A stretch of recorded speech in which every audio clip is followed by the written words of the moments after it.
आप। मैं आपके लिए स्वाति कादियान और मेरे साथ मौजूद है हमारे editor Vinod Lamba sir. Lamba sir, Haryana में राज्यसभा की एक सीट खाली हो रही है और उससे न लेकर ईब जो दौड़ है वो चल रही राजनीतिक दिग्गजा की। ईब देखना क्या होगा कि किस पार्टी जो है किसके ऊपर विश्वास जता सके, क्योंकि तमाम जो चेहरे हैं वो इस रेस में राज्यसभा की जो सीट खाली हो रखी है उसमें दौड़ते हुए नजर आए हैं। देखिए, सीट तो स्वाति आंध्र प्रदेश, उड़ीसा, वेस्ट बंगाल और हरियाणा की खाली हुई हैं और आंध्र प्रदेश में तो 3-3 सीट खाली हुई हैं, लेकिन फोकस इन खबर हरियाणा का सिर्फ हरियाणा की सीट पे रहेगा। मैं पहले बिल्कुल क्लियर कर दूं एक चीज, अपने व्यूअर्स को भी समझ में आ जाए, आपको भी आ जाए।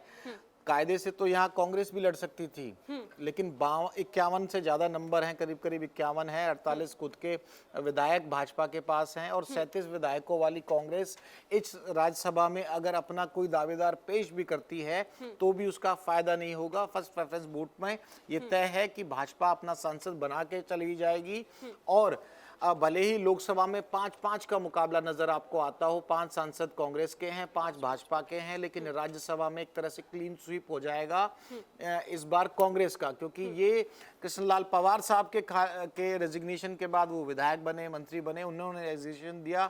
1 अगस्त 2028 तक के लिए सीट है, तो हरियाणा के लिए ये सीट बड़ी महत्वपूर्ण है और भाजपा इसे सीधे सीधे 48 विधायक और 3 निर्दलीयों के साथ 51 नंबर के साथ इसको लेने जा रही है, यानी कि कांग्रेस के हाथ कुछ नहीं लगेगा इस राज्यसभा की रेस में अगर कांग्रेस लड़ना भी चाहे तो।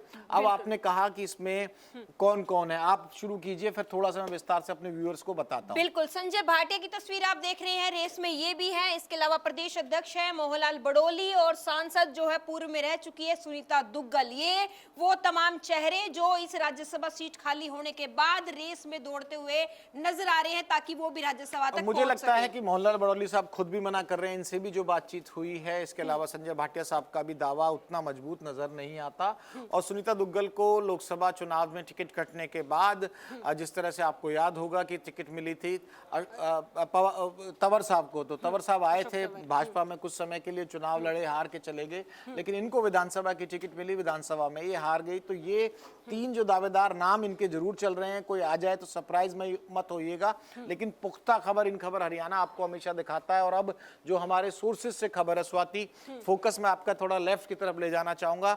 इन 2 चेहरों पर आप बिल्कुल नजर बना के रखिए।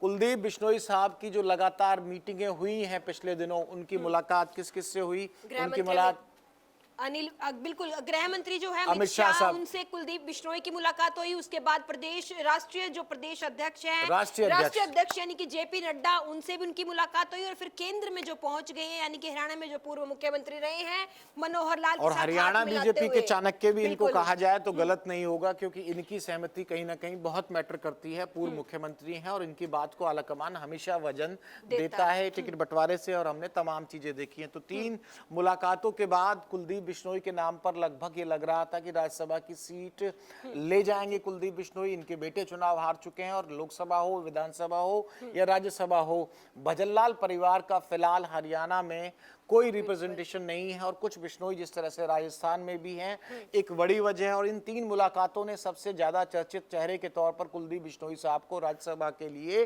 कद्दावर बना दिया। लेकिन आज का लेटेस्ट अपडेट ये है, ये खबर हम इन खबर हरियाणा पर आपको दिखा चुके हैं कि इस रेस में सबसे ज्यादा और सबसे आगे अगर राज्यसभा की टिकट लेने के लिए कोई खड़ा है तो वो कुलदीप बिश्नोई साहब है। लेकिन आज मेरी कुछ और सोर्सेज से बात हुई है, तो आप एक नाम को और पहचान लीजिए, बनवारी लाल साहब हैं। और बनवारी लाल साहब पूर्व मंत्री थे, बावल से इनका टिकट कट गया और जो अदावत रही इनकी राव साहब के साथ, उस वजह से भी इनको नुकसान झेलना पड़ा। और इनकी टिकट कटने के बाद कहीं ना कहीं मनोहर लाल साहब के साथ भी इनके अच्छे संबंध है, पार्टी के वरिष्ठ नेता, और ये लगातार जीतते हुए आ रहे थे। लेकिन 2024 में ऐसी विसात बिछी कि अपनी पार्टी में ही टिकट गंवा गए। अब नया नाम जो मेरे सोर्सेज के हिसाब से आ रहा है कि बनवारी लाल साहब को भी कंसीडर किया जा सकता है। इसका एक और लॉजिक है स्वाति, ये सीट किसकी वजह से खाली हुई है, कृष्णलाल पवार साहब से, दलित कोटे से वो आते हैं और दलित कोटे से डॉक्टर बनवारी लाल साहब को भी अगर इस राज्यसभा सीट पर कंसीडर किया जाए। अभी तक नाम कोई एक सिंगल फाइनल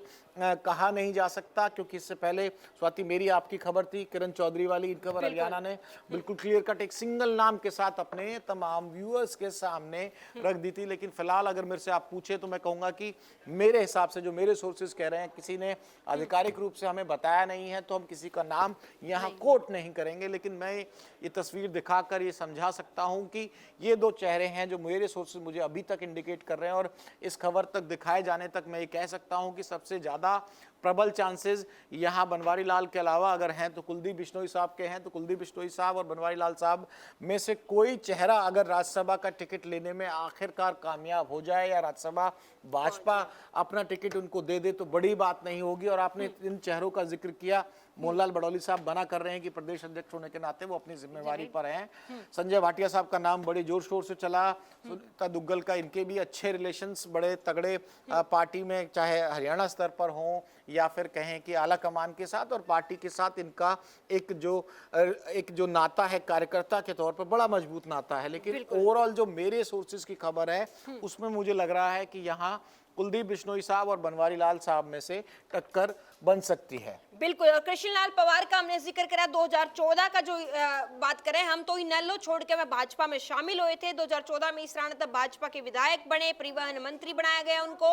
लेकिन 2019 का जब विधानसभा चुनाव हुआ उसमें वह हार गए थे और भाजपा ने उन तय राज्यसभा भेजने का जो काम है वो कर दिया था। लेकिन 2024 का जो विधानसभा चुनाव हुआ उसमें वह चुनाव जीत भी गए और कैबिनेट मंत्री भी बन गए। और उसी के मद्देनजर विधायक बनने के बाद वह राज्यसभा जो उनके पास पद था सांसद के तौर पर, उनसे उनको इस्तीफा देना पड़ा और अभी सीट खाली हो रही है। बिल्कुल रेस जो है तगड़ी दौड़ रही है। लेकिन सबसे पहले अगर बात करें तो कुलदीप बिश्नोई का नाम कहीं ना कहीं ज्यादा जो है जोरों पर चलता हुआ नजर आ रहा है। राजनीतिक दिग्गजों से मुलाकात भी उनकी हो रही है, चाहे वो अमित शाह से हो, जेपी नड्डा से हो, या इसके अलावा मनोहर लाल जो केंद्रीय मंत्री हैं फिलहाल उनके साथ भी। तो देखना नहीं हो गया हरियाणा, इन खबर हरियाणा की पहले भी खबर पर मोहर लगी थी जब किरण चौधरी की हमने जिक्र किया और था। बनवारी लाल ऐसा नाम मैं आज सामने रख रहा हूं जो कहीं आपने सोशल मीडिया से लेकर मेन मीडिया में नहीं देखेगा, और बहुत से लोग इसे सरप्राइज भी हो जाएंगे कि कुलदीप बिश्नोई की रेस में अब बनवारी लाल साहब का नाम अगर हम रख रहे हैं तो इसके कोई तथ्य हैं, इसकी कोई वजह है। दलित के दलित कोटा और हमारे सोर्सेज ने भी ऐसा इंडिकेट किया है कि अगर